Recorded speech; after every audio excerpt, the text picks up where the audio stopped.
Brest en blanc et Nîmes en vert, le monde à l'envers. Des couleurs inhabituelles pour un 6e tour de Coupe de France qui sentait bon le derby. L'entame de match est nîmoise. Zoko, seul dans la surface, croise trop son tir. Un premier avertissement sans frais.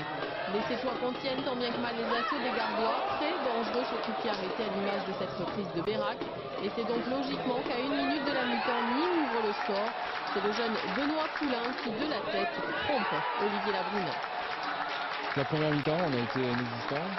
On a su relever la tête, mais on avait déjà un but à rattraper et ça a été très difficile et on n'a jamais pu y faire face.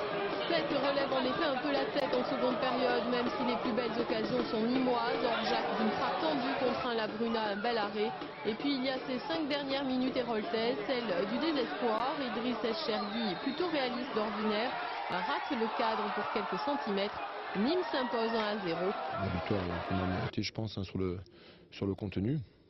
Alors malgré qu'on soit mis un peu en danger sur la fin de la deuxième mi-temps, où, en ayant eu plusieurs occasions de but pour pouvoir tuer le match, entre guillemets, si je peux me permettre de dire ça, et puis après on n'est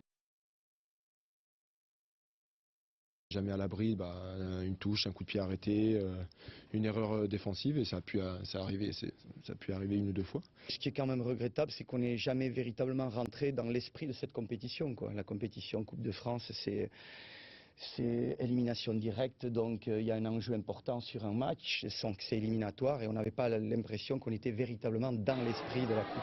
Voilà.